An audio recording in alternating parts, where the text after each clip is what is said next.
શાસ્ત્ર પૂર્વાચાર્ય ભગવંતો જ્યારે પોતાના હૃદયની અંદર આગળના પૂર્વાચાર્યથી સાંભળીને અંકિત કરતા હોય અને આપણા સુધી પહોંચાડતા હોય, આ બધાનું માધ્યમ એક જ હોય.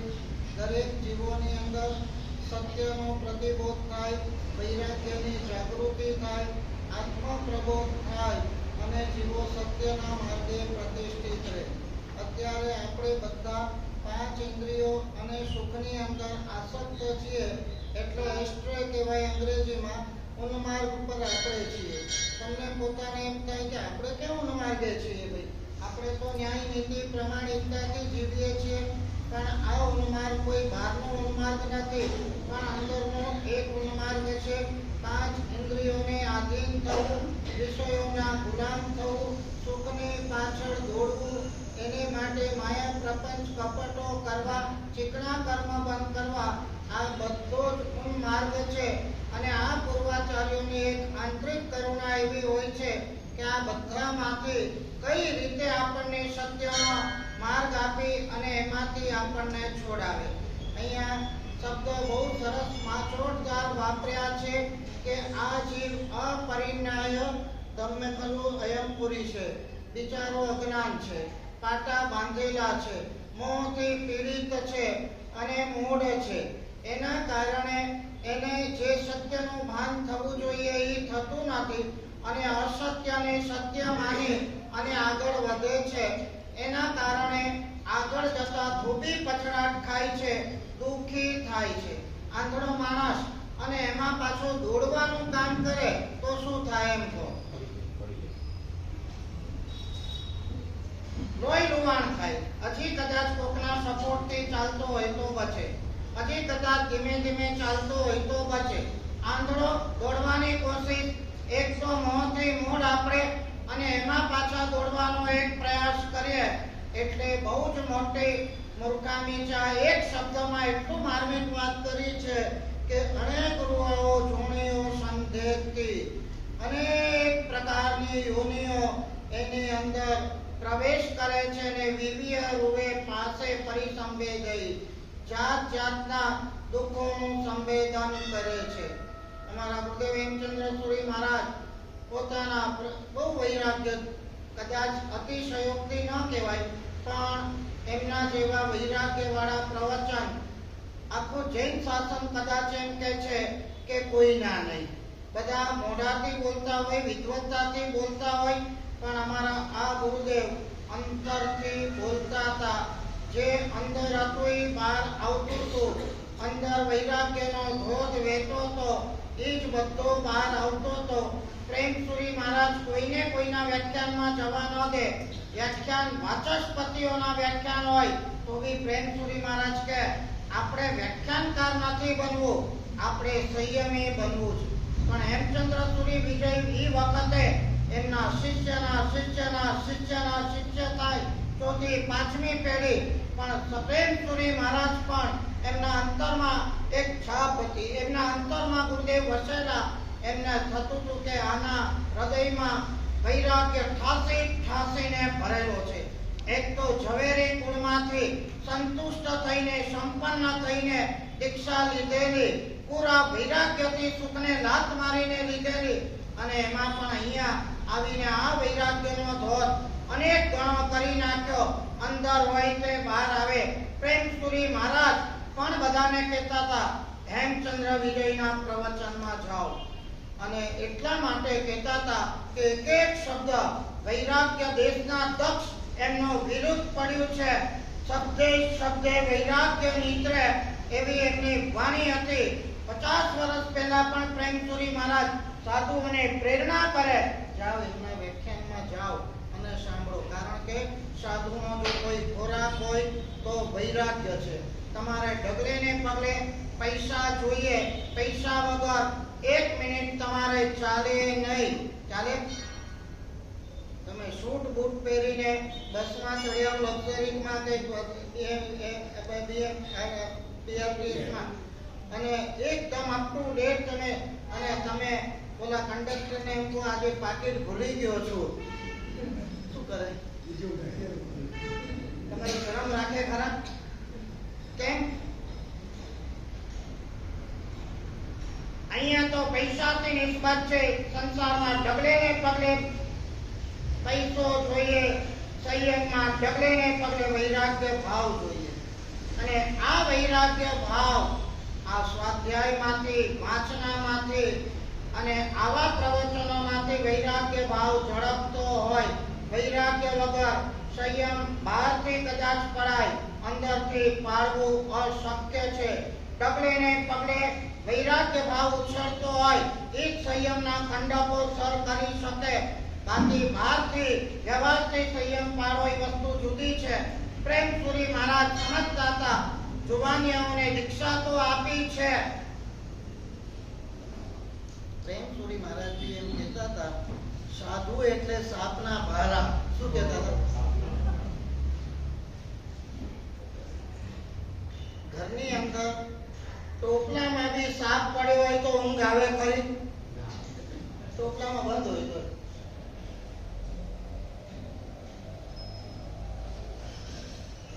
ખોટા અર્થમાં નતા કહેતા, પણ એ અર્થમાં કહેતા હતા. દીક્ષા આપ્યા પછી સાધુના વૈરાગ્યને ટકાવવા બહુ અઘરા છે, કારણ કે નિમિત્તો ખોટના. 60-70 વર્ષ પહેલા પણ પ્રેમસુરી મહારાજને એમ લાગતું હોય નિમિત્તો ખોટના છે ને એમાંથી સાધુઓને બચાવવા બહુ અઘરા છે. વૈરાગ્યના ધાવણ, સ્વાધ્યાયના ધાવણ, વાંચનાના ધાવણ પીવડાવવામાં ન આવે તો સાધુના વૈરાગ્ય ટકે નહીં. વૈરાગ્ય ન ટકે તો સંયમ પણ ટકે નહીં.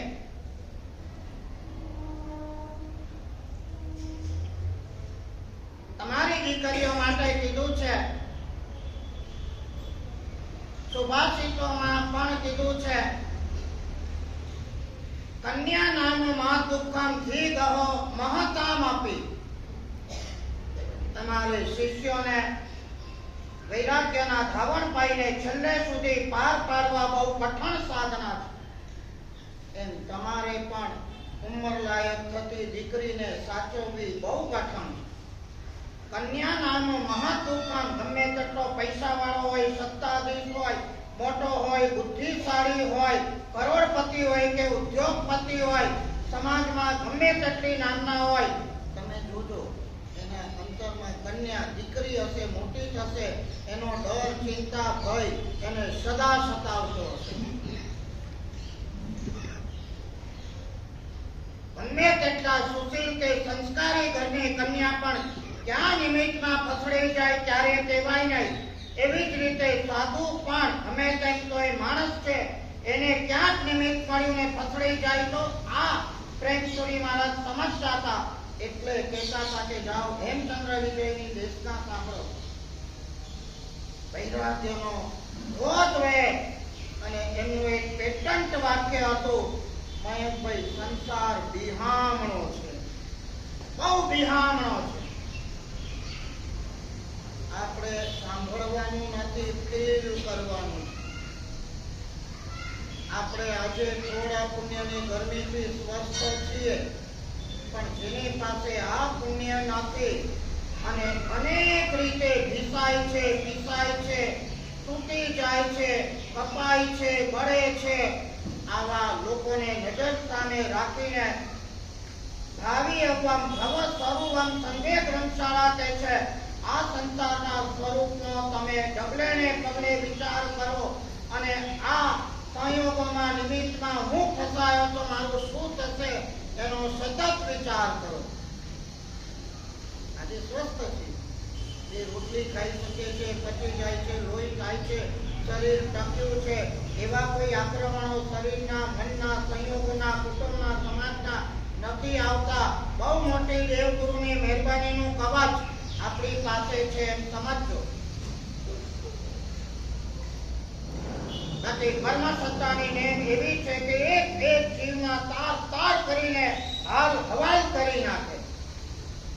બિહામણા થી ચડિયા તો કોઈ શબ્દ નથી, અમારા ગુરુદેવ કહેતા હતા. નહીં તો 1,00,000 વાર હું કહું કે 1,00,000 વાર બિહામણો છે ગુણાકાર કરી. નથી જોતા કતલખાનાની અંદર ટુકડે ટુકડા થઈ જાય? નથી જોતા રોજની કરોડો કરોડો માછલીઓ એના કચુંબર થઈ જાય? કયો જીવ આ સંસારમાં સુરક્ષિત છે એમ કહો તો ખરા. અહીંયા થોડું ખબર નથી, બાકી મુંબઈમાં અમે જોઈએ આ બધી એમ કંપનીની દુકાનો આગળ પડદો હોય, બકરા હોય અને સગી આંખે અંધેરીથી મરુન અમે વિહારો કરતા હોય. જીવતી બકરીને લે, એટલો મોટો છરો લે અને ધીરે ધીરે ગળા ઉપર આમ હલાલ કરે, બોલે તરફડતી જાય અને આ લોકો મજા લેતા જાય. હલાલ એમાં મજા વધારે, લાભ વધારે. આ કયો ધર્મ મને સમજાતું નથી.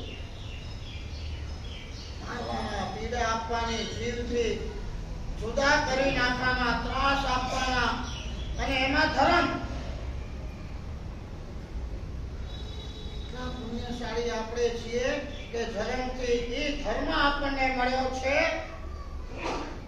એક કીડીને મારવામાં ને ટચ કરવામાં એ મહાપાપ છે. આ સંસ્કાર બાય બોર્ન બર્થ આપણને મળ્યા છે. ક્યાં કાળા હાથે પુણ્ય થયું છે તો આ કુળમાં ને ધર્મમાં અવતાર મળ્યો છે. છતાં અહીંયા આયા પછી પણ અત્યારે વાતાવરણની અસર બહુ દૂષિત પ્રદૂષિત થઈ છે. એ વાત જુદી. વર્ષો પહેલા દ્રશ્યો જોયેલા છે. ઘાટકો પર વિક્રોલીને મુલુંડના રસ્તાની અંદર આમ કાપે અને ઓલી તરફડે. વિક્રોલીના સ્ટેશન ઉપર તમે જાઓ, કુકડાઓની દુકાનો, ખરાબ આવ્યો નથી, પાંજરામાંથી કુકડો કાઢ્યો નથી અને ડોક આમ મરડી નથી. બિહારનો સંસાર અને સાથે કહેતા હતા સુહામણું શાસન.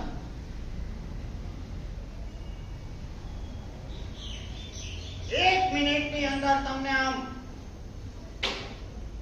ઇન્દ્રના દેવતા ઈ સુખોમાં માલતાઓને એક મિનિટની અંદર તમને પૃથ્વી કાય, અપ કાય ને વનસ્પતિ કાયની અંદર આ કર્મ સત્તાને સંસાર ઠોકી દે. આના કરતા ક્રૂઅલ બીજું કોણ હોઈ શકે એમ વિચાર તો કરો. 6 ખંડનું સામ્રાજ્ય ભોગવનાર ચક્રવર્તી બીજી મિનિટે કદાચ નરકનો અતિથિ થઈ જાય કે તિર્યંશનો અતિથિ પણ થઈ જાય. એક વાત સમજી રાખજો, પુણ્ય જ્યારે ખલાસ થાય છે ત્યારે આ કર્મ કોઈની શરમ રાખતો નથી. આપણી જ આત્મકથા છે.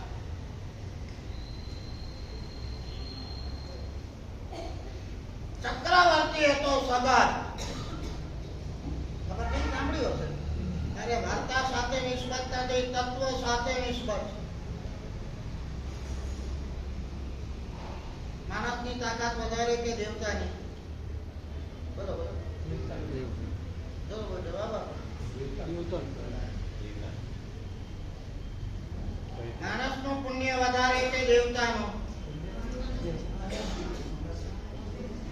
માણસની શક્તિ વધારે કે દેવતાની?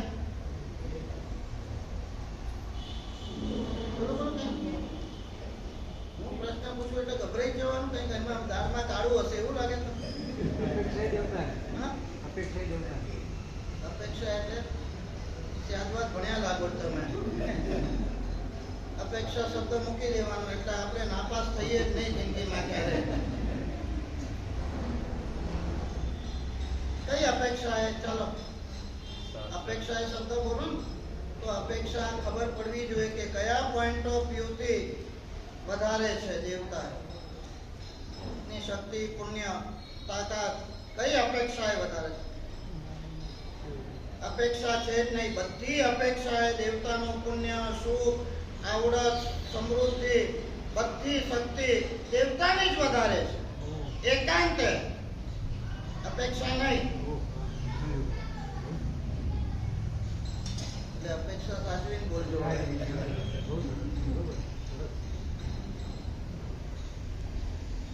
પુણ્ય વધારે, શક્તિ વધારે, સુખ વધારે, સ્વાસ્થ્ય વધારે અને દેવતાની એવી પ્રકૃષ્ટ પુણ્ય છે. એટલે આપણે આવા સડેલા શરીરમાં ને સડેલી ધરતી ઉપર ને સડેલા નિમિત્તોમાં ને સડેલા પૂતગલોથી જીવીએ છીએ.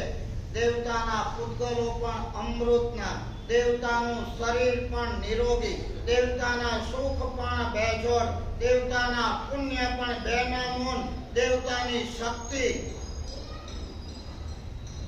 ખબર સામાન્યમાં સામાન્ય દેવતા પણ એની જગન્ય શક્તિ, સામાન્યમાં સામાન્ય દેવતા એની જગન્યમાં જગન્ય એટલે ઓછામાં ઓછી શક્તિ એટલી હોય કે આપણો આ આખો જંબુદ્વીપ છે, અહીંયા ભરતથી લઈને સામે એરવત અને આ આખો ને આખો જે જંબુદ્વીપ છે 45 લાખ યોજનનો, એને આખો ઊંધો કરી નાખે અને મેરુ પર્વતને દંડ બનાવી દે એવી તાકાત નાનામાં નાના દેવની છે.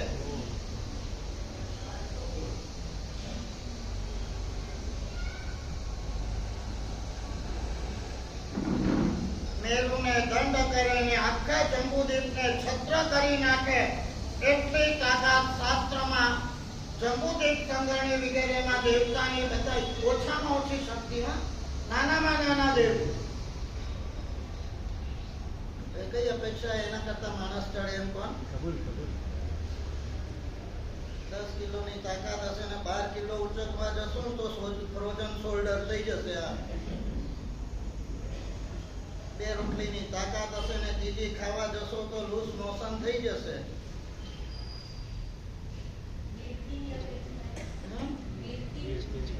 વ્યક્તિનો અહીંયા પ્રશ્ન, શક્તિનો પ્રશ્ન, સુખનો પ્રશ્ન. મારે એક મુદ્દો લેવો છે કે આવા દેવતાઓ પણ ચક્રવર્તી કરતા લાખો ગણી તાકાત દેવતાની હોય, પણ શુભમ ચક્રવર્તીની સેવામાં 16,000 દેવતાઓ નોકર થઈને રહ્યા હતા. હવે આ પદાર્થ તમને શું શુભમ ચક્રવર્તી નીકળ્યો હતો આ જંબુદ્વીપ છોડીને લવણ સમુદ્ર ઓળંગવા અને જાતકી ઘરમાં પોતાનું સામ્રાજ્ય પ્રસ્થાપિત કરવા માટે આખો લવણ સમુદ્ર પાસોન કરવો પડે. માનવીય શક્તિની તાકાત નથી કે પાલખી ઉચકીને એને આખો લવણ સમુદ્ર પાર ઉતારે, પણ શુભમ ચક્રવર્તીનું પુણ્ય એવું હતું કે દેવતાને ખબર પડી કે આને પાસો પાર કરવો છે લવણ સમુદ્ર. 4,000 4,000 4,000 ને 4,000 16,000 નોટ એ મેન, કોઈ માણસ નહીં પણ દેવતાઓ એને પાલખી ઉચકતા હતા. આ પુણ્ય કેટલું ગજબનું હશે એમ કહો. આ કોન્ટ્રાસ્ટ સમજો છો ને? દેવતા માણસની સેવા કરે. એક વાક્ય યાદ રાખો, પુણ્ય પ્રિવેલ્સ. સર્વોપરી વાક્ય. તમારી બુદ્ધિ, હોશિયારી, આવડત, વિદ્વત્તા, સુખ કશું જ નહીં, પુણ્ય પ્રિવેલ્સ. પુણ્ય તરતું હોય તો ડોબામાં ડોબો માણસ, કદરૂપામાં કદરૂપો માણસ, જાડિયામાં જાડિયો માણસ, બોઘામાં બોઘો માણસ પણ આખા વિશ્વમાં વાહ પણ થાય, પૂજાય પણ ખરો અને મોટા રેકોર્ડો પણ તોડી નાખે. આખી દુનિયાને મોઢામાં આંગળા પણ નખાવી દે. એની બુદ્ધિ, આવડત, રૂપ, હોશિયારી, વિદ્વત્તાથી નહીં, માત્ર એના પુણ્ય પ્રિવેલ. તમારે પણ જીવનમાં રાખો. પુણ્ય નહીં હોય તો કઈ નથી, બધું તમારી પાસે હશે. પુણ્યનો પન્નો જો ટૂંકો પડતો હશે અને પુણ્ય વધારવા માટે સરળતા જોઈશે, સાદગી જોઈશે, સાધના જોઈશે, ધર્મ જોઈશે, સંસ્કારિતા, આ બધું હશે, પરોપકાર જોઈશે તો તમારું પુણ્ય વધશે. અને પુણ્ય વધશે તો સુરક્ષા પણ થશે, સફળતા પણ મળશે, સુખ શાંતિ પણ મળશે. હોશિયારીથી કઈ નહીં થાય, વિદ્વત્તાથી કઈ નહીં થાય. પુણ્ય વધારો. સુખ શાંતિ જોઈતી હોય તો પણ, સુરક્ષા જોઈતી હોય તો પણ, સાધના જોઈતી હોય તો પણ, અને શુદ્ધિ જોઈતી હોય તો પણ. શુદ્ધિ માટે પણ પુણ્ય જોઈએ. બહુ સરસ. વાહ. પુણ્ય ન હોય તો તો મનુષ્ય ભોગ બી ન મળે, આગળ વધીને જીન શાસન પણ ન મળે, સંયમ પણ ન મળે, સંયમના ઉપકરણો પણ ન મળે, સંયમનું સત્વ પણ ન મળે. સંસારના સુખની તમામ સામગ્રી જો પુણ્યથી મળે છે તો સાધનાની તમામ સામગ્રી પણ પુણ્યથી જ મળે છે. શું લેવું, શું માંગવું, શેમાં આપણને આનંદ આવવો એ અપ ટુ અસ. તમે શેને સક્સેસ માનો છો? BMW આવી એમાં પુણ્યની સફળતા માનો છો કે આજે મારા વર્તમાન તપના પાયાનો આજે ઉપવાસ છે, 3 ઓળી ક્યાં પૂરી થઈ ગઈ ખબર પડી નહીં, એને તમે પુણ્ય માનો છો અપ ટુ અસ.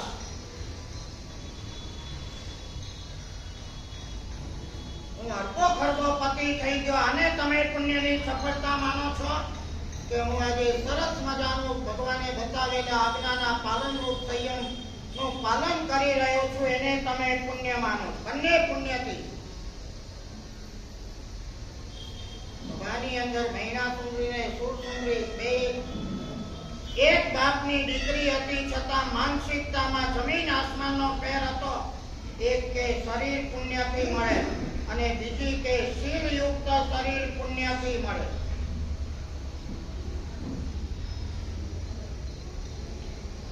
એ ખરો કે નહીં? એક કે સંસારના સુખો પુણ્યથી મળે અને બીજી એમ કે આવી ધર્મી માતા, આવા ધર્મગુરુ, આવા ધર્માચાર્ય અને આવી ધર્મની સાધના પુણ્યથી મળે. વાત બેની ખોટી નથી, વિષમ ખોટા હતા. ઓલીએ નક્કી કર્યું હતું સુરસુંદરી કે પુણ્યથી આ જ મળે અને એમાં જ એનું વિષન, એમાં જ દ્રષ્ટિ, એમાં જ ઇતિ કર્તવ્યતા, એમાં જ સર્વસ્વ માની લીધું. અને મહિના સુંદરીએ આ શરીર તો મળે, સાથે સાથે સુખ પણ મળે, વાત ખોટી નથી, પણ એના કરતા વધારે ચડિયાતું પુણ્ય હોય તો ધર્મ મળે, ધર્મી માતા પિતા મળે, ધર્મ ગુરુઓ મળે અને ધર્મની સામગ્રી મળે અને ધર્મ સાધવાનું સત્વ મળે. તમે તમારી જાતને શેનાથી પુણ્યશાળી માનો છો ભાઈ? મહિને દાડે 10 લાખ કમાઈને આયા એટલે પુણ્યશાળી કે અહીંયા આયા પછી 10 લાખ ખર્ચવાનું મન થયું ને લાભ લઈ લીધો, એમાં તમે તમારી જાતને પુણ્યશાળી માનો? શેમાં? લાવો એમાં કે સુકૃત થાય એમાં? સિરિયસ લાગો છો, ગભરાતા હોય એવું લાગો છો અને મારી આયે આ કરતા હોય એવું લાગો છો, નહીં તો શિક્ષા થશે એવું માનો છો. જે બોલો એ દિલથી બોલો, સમજદારીથી બોલો. મારે એ કેવું છે, સંસાર વિહામણો છે, અહીંયા લખે છે અનેક ગુરુઆઓ જૂણીઓ સંધેતી, એક યોનિમાંથી બીજી ને બીજીમાંથી ત્રીજી. અહીંથી ગયા પછી મર્યા સમજો. અહીંયા ગમે તેટલા પોતા પ્રતિક્રમણ દીક્ષા ઓઘા બધું હશે, એની કોઈ ગેરંટી નથી. આ કર્મ સત્તા કયા જીવને ક્યારે ક્યાં કયે ટાઈમે ક્યાં ફેંકી દેશે? કારણ કે કર્મ સત્તા બહારના દેદારો નથી જોતી, અંદરની માનસિકતા, ભાવો અને તમારા સંસ્કારોને જોઈ. વાપી તરફથી એક વખત હું આવતો હતો, 30 વર્ષ થયા હશે, પણ આવા હજારો દ્રશ્યો હોય છે, પણ કેટલાક દ્રશ્યો એવા છે ને કે નીકળતો તો વિહાર બપોરના 4 વાગે, કુકડાની દુકાન આવી, કોઈ કુકડાની દુકાન પર ગ્રાહક આવ્યો, એ કુકડાને લીધો, બાજુમાં ગરમ પાણીનું ઉકળતું અંદર પાછું ઓલું બોઈલર વાળું સમજા પાણી હતું, નીચે બોઈલર હતું, એટલું સખત આમ ફરી જાય એવું પાણી હતું. કુકડો લીધો ને સીધો એમાં નાખ્યો. જે બી એમને ભોજન કરવું હશે કે XYZ સગી આંખે જોયું. ના, તમારે નરક જોવા જવું, નાસ્તિક ના બનતા. ત્યાં કોણ બાપ નરક જોવા ગયું છે? દીવડાવાની વાતો છે. અરે અહીંયા જ નરક છે, અહીંયા ક્યાંય ગોતવા જવાની જરૂર નથી. અરબો ખરબો માછલીઓ ટુકડે ટુકડા થઈ જતા હોય, માણસોના ટુકડે ટુકડા થઈ જતા હોય. સાંભળ્યું છે કે ચાઇના વિદેરેમાં તો ત્રણ મહિનાના બચ્ચાઓને ભોજન કરી નાખે છે. એનું સુવાળું માંસ બહુ મીઠું ને સ્વાદિષ્ટ લાગે. આવા 2-4 મહિનાના બચ્ચાઓને પરચેસ કરી નાખે, ભોજન કરે અને એની વાનગીઓ બનાવી અને પીરસાય. ક્યાં નરક જોવા જવું? બિહામણો સંસાર.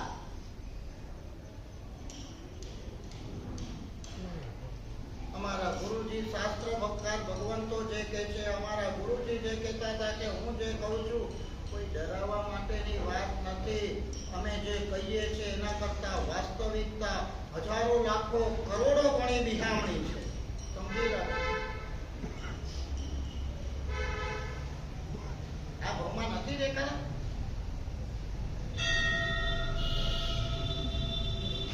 ચટાકેદાર શરીર હોય અને થોડા જ સમયની અંદર જરાક આમ ક્યાં દુખાવો થયો બતાવવા ગયા, જરા ટાટામાં બધા ટાટાનું નામ પડે ને દ્રાસકો પડે ને ગયા ને નિદાન થાય અને ટૂંક જ સમયમાં 2 મહિના 3 મહિનામાં આ કેન્સરના કીટાણુ આખા શરીરને કોરી ખાઈ કીડા થઈ જાય ને વાત પૂરી થઈ જાય. શું ભરોસા? કયા નિમિત્તે? ઘાટકોપરમાં ચોમાસું હતો. એક કિસ્સો એવો આવ્યો. 20 વર્ષની દીકરી હતી ને, સમાચાર આ જૈનની હતી. હમદર્દી આપણને થાય. સમાચાર મળ્યા મને કે મહારાજ સાહેબ, જેટલા પણ દાણાઓ છે શરીરના એમાંથી આ દીકરીને અવળી અવળી હજારો ઈયળો બહાર આવે છે. બંધ સમયે ચિત્ત ચેતીએ ઉદય તો સંતાપ. મયંકભાઈ, થોડો ચાલુ ને ચાલો, ચીરતી ઈયળો કાનમાંથી, નાકમાંથી, આંખમાંથી, શરીરમાં જ્યાં પણ હોલ છે ત્યાંથી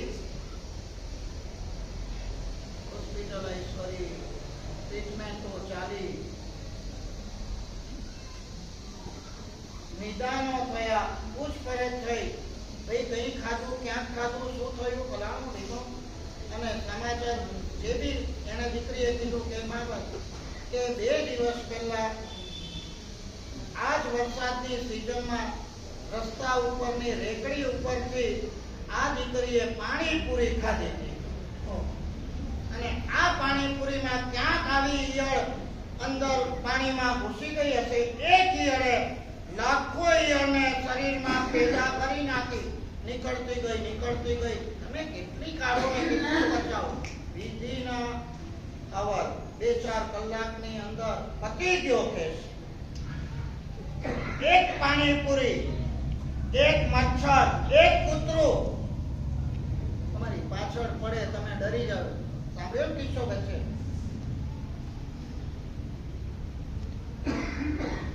જેટલા હોશિયાર કરોડપતિઓ દુનિયા તમારાથી ધ્રુજતી હોય, એક નાનકડો કૂતરો તમારી પાછળ પડે, તમે ડરી જાવ, પડી જાવ, એમરેજ થઈ જાય અને અહીંથી વિદાય થઈ જાવ. મોત આટલું સસ્તું? બિહામણો સંસાર. ભગવાને જે આ બધા રૂલ્સ એન્ડ રેગ્યુલેશન્સ બતાવ્યા છે એની પાછળ ડીપ ફિલોસોફી છે. ચોમાસામાં બહાર ન જાઓ, ચોમાસામાં બહારનું ન ખાઓ, રેકડીઓનું ન ખાઓ, હોટલ વગેરેમાં ન જાઓ, સડેલા અન્ન ન ખાઓ. કમસે કમ ધર્મની દ્રષ્ટિએ નહીં પણ તમારા શરીરને પણ જો તમને પડી હોય તો આ બધાથી તમે દૂર હટો. આ દાખલો લાઈવ કહું છું, લાઈવ તમને. એક પાણીપુરીમાં પાણીમાં ઘૂસેલી એક ઈયળ આખો જાન લઈ લીધો. 20 વર્ષની દીકરી. ન હો ભાવ ગુરુમાન સાહેબ, આ ભગવાનના શાસ્ત્રોનું, વચનોનું, આજ્ઞાનું કેટલી ડીપ થિંકિંગ થી ભગવાને એક વસ્તુ બતાવી હશે જેનાથી આપણા મનની પણ સુરક્ષા રહે, તનની પણ સુરક્ષા રહે, જીવનની પણ સુરક્ષા રહે.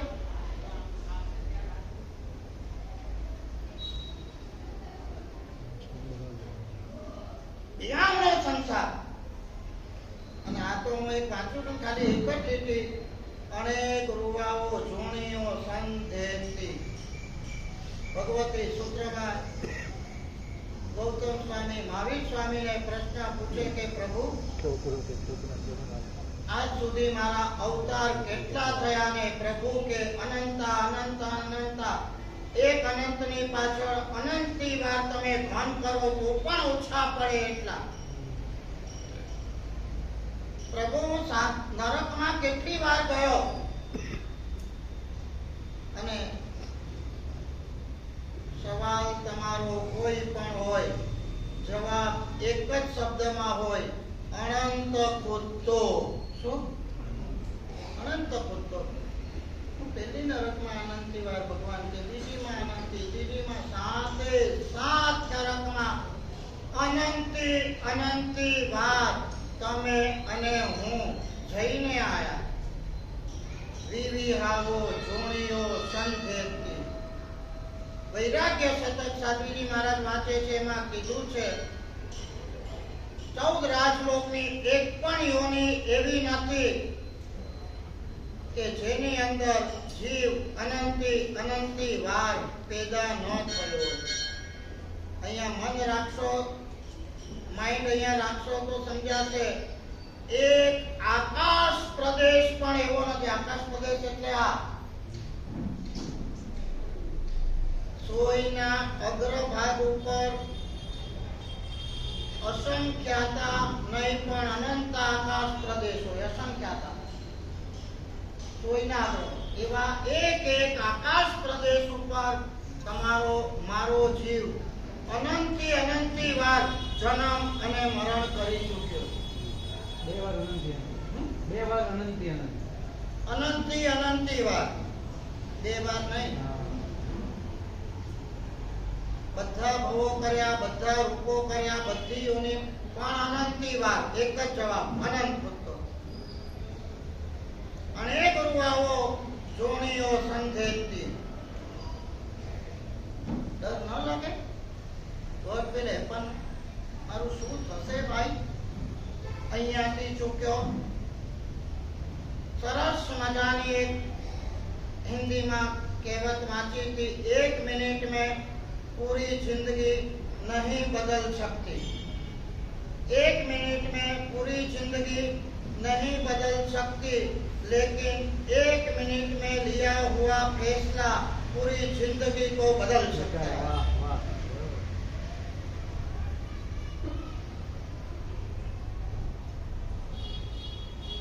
જિંદગીમાં કેટલીક પળો નિર્ણાયક આવતી હોય છે.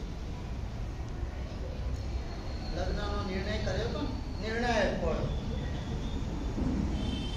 કાદવમાંથી બહાર નીકળી જ ના શકો ને. હા, અમે કહેતા હોય મહેશભાઈ, મારા સાહેબ આવી દેશના અમને લગ્ન પહેલા તમે સંભળાવ્યો જ ને. લગ્ન પહેલા તમે મળી ગયા હો તો બધા મારા સાહેબ ને બધા કહેતા હોય. રાંડ્યા પછીનું ડાપણ હોય, ઘોડા તબેલામાંથી છૂટી ગયા, વાત પૂરી. ગમે તેટલો વૈરાગ્ય, ગમે તેટલી સમજણ, ગમે તેટલા ભાવો, પણ એવા કાદવમાં ડૂબેલા 1 મિનિટમાં લીધેલો નિર્ણય. મારે લગ્ન કરવા છે, લગ્ન કર્યા, વાત પૂરી. 1 मिनट में पूरी जिंदगी नहीं बदल सकती, बदल जाती, मगर 1 मिनट में लिया हुआ फैसला पूरी जिंदगी को. તમારી જેમ મારી વાત. દીક્ષા સુઈ મને ખબર નહીં, દીક્ષા લઈને શું કરવાનું એ તમે કીધું તો ખબર નહીં, પણ ગુરુ મહારાજે કીધું કે ભાઈ દીક્ષા મારી મધરની ભાવના હતી, દીક્ષા અને લીધી. 1 મિનિટમાં લીધેલો નિર્ણય. આજે એવું લાગે છે ને કે જાણે ચક્રવર્તીના સામ્રાજ્યને, દેવતાને, ઇન્દ્રોના સામ્રાજ્ય પણ અમારી સુખ શાંતિને આધ્યાત્મિક આનંદ આગળ કાળા કોયલાની વાત. કોઈ કહે ને કે હમણાં તમે સૌદર મેન્દ્ર બનાવી દઈએ, એને લાખો મારીને કાઢી મૂકવું. અત્યારે હું શું છું ભાઈ? સૌદર મેન્દ્રનો બાપ છું. તમને મજાક નથી ને? હું જે ફિલિંગ્સ અને જે અનુભૂતિ છે એ કહું છું. આ ભગવાનની પાઠ. કોઈ એ લોકો જોઈતા નથી. આજની જે ભૂમિકા, સુખ, શાંતિ, સંયમ, દીર્ઘ, આનંદ, સમજણ અને આધ્યાત્મિકતા, આનાથી ચડિયાતું શું હોય ભાઈ? દેવલોકમાં તો એટલો ભૌતિક એન્જોયમેન્ટ છે શું? સંસાર વધારવાનો?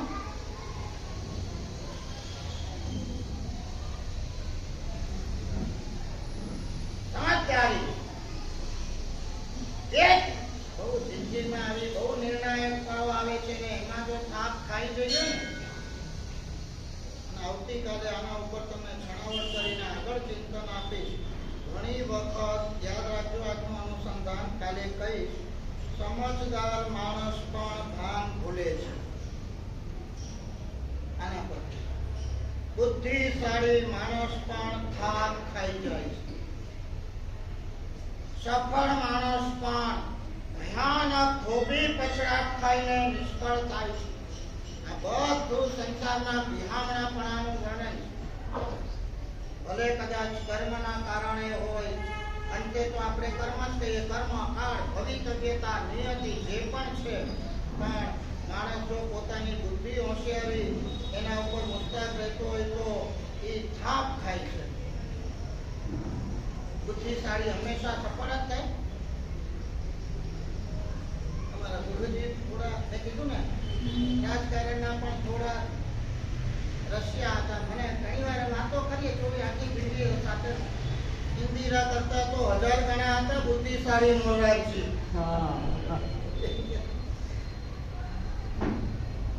અને ગુજરાતી કહેવત પણ ક્યાંક વાંચી હતી, તારી બુદ્ધિ ઉપર મુસ્તાક ન રહે તો તારા કરતા 1000 ગણી બુદ્ધિ વાળા જેલના સળિયા પાછળ છે. બહુ મજાની વાતો છે. આછારામની એક એક કડી વૈરાગ્યથી રોમટા ઊભા કરી દેવી છે. જેમ જેમ હજી આગળ વધશું તેમ એમ એના એક એક છોટદાર શબ્દો જો આપણી પાસે સમજદારી હશે, વૈરાગ્યનો ભાવ હશે, હૃદય ભીનું ભીનું હશે ને અરુકર્મિતા હશે ને તો હલબલી ગયા વગર રહેશું નહીં. અને ડગલે ને પગલે એના પ્રભાવે આપણને એવી જાગૃતિ આવશે, નહીં ભાઈ હવે આ તો નહીં જોઈએ, આના વગર ચાલે છે ને, હું શું કામ ખોટા પાપ બાંધો, શું કામ આ કરો, ચીકણા કર્મ લેવા દે, નહીં જોઈએ, નહીં જોઈએ. ત્યાં સુધી આમ આવવા દો હતું. અને આ સમજવાનો, આ સાંભળવાનો, જીવનમાં ઉતારવાનો આ એક વિહામણો સંસાર, આ એક સૂત્ર આપણને હલબલ આવતીકાલે મારું થશે શું, આ પ્રશ્ન પણ આપણને એકદમ હલબલાવી નાખે એવો છે. વિશેષ કેવી રીતે આપણે જાગૃત થવું એની વાત આપણે પગલે વર્તમાન કરશું. 5 મિનિટ વ્યાખ્યાન જાણીને વહેલું છોડ્યું છે. પ્રશ્ન પૂછવા છે. આપણા સામે એક દીકરી સાધ્વીજી મહારાજે ખૂબ સરસ મજાની તૈયાર કરી છે. આંબીલ કપનો સુંદર મજાનો કપ, રોજ 50, 60, 70, 80 આંબીલો એની મહેફિલ અહીંયા જામી છે. બરાબર આનંદ છે. વર્તમાન તપના પાયા પણ સરસ નખાઈ રહ્યા છે. બધા સુખ શાંતામાં છે. અહીંયા બધા પક્ષાન લેવા આવે છે. મોઢા ઉપર તેજ છે, આનંદ પણ છે, ખુશાલી પણ છે. આવા વર્તમાન તપ ઉપર અહીંયાની જે નાની દીકરી જે હકીકતમાં દુબઈ રહે છે, પણ સાધ્વીજી મહારાજે બહુ સુંદર મજાની અને 5 મિનિટની સ્પીચ તૈયાર કરાવી છે. આંબીલ તપ શું છે, વર્તમાન તપ શું છે, વર્તમાન તપના પાયા વગેરે શું છે, આંબીલના લાભ વગેરે શું છે. 5 મિનિટ આપણે આપણા ટાઈમે જ છોડશું. મેં વ્યાખ્યાન કરી છોડ્યું છે એટલે તમને તમારો સમય કિંમતી છે એટલે તમને તમારો સમય નહીં બગાડીએ. આવી જાય.